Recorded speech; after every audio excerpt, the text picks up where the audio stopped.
इकवा जे शहीद बेनज़ीर भुट्टो पार्क में औरतन जे टाइम ते सेप्को इंतजामिया पारां बिजली बंद करण, पार्क अंदर लेडीज पुलिस मुक़रर न हुअण ऐं अंधेरे जो फ़ाइदो वठी मर्द घिरी अचण खिलाफ़ औरतन पारां एहतजाजी मुज़ाहिरो करे सेप्को पुलिस ऐं ज़िले इंतजामिया खिलाफ़ सख़्त नारेबाज़ी कई। उन मौके ते औरतन जो चवण हो त असांखे सख़्त तकलीफ़ आहे।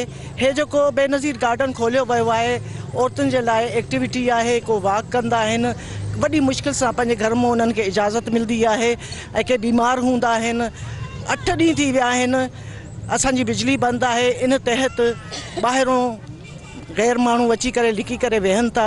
असांखे कहिड़ी ख़बर उहे दहशतगर्द आहिनि, असांखे काई ख़बर नाहे। असां सिर्फ़ु इहो हुकूमत खां बि सवाल कयूं था त महिरबानी करे जेको लेडीज़ गार्डन आहे, बेनज़ीर पार्क आहे, उनजी लाइट बराबरि हुजणु खपे।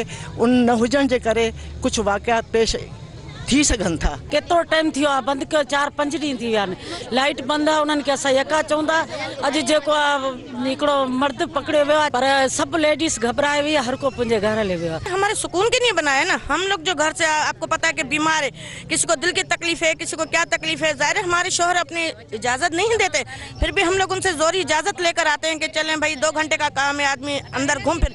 अब इधर जो आदमी आके खड़े हो जाए, इधर आप देखें ना, मासूम बच्चियाँ भी आ रही हैं, ज़ाहिर है बुजुर्ग भी आ रहे हैं। अगर अल्लाह नहीं करे अगर कोई धमाका इधर हो जाता तो फिर हमारे बच्चे ये मासूम औरतें कहाँ जाएंगी। पार्क में बिजली बंद हुजण करे औरतन के इंतहाई मुश्किलातन के मुंहुं ॾियणो पवे थो। कैमरामैन फरहान अली खोसो नगर, ज़ैन सरकी, सिंध टीवी न्यूज़, जैकबाबाद।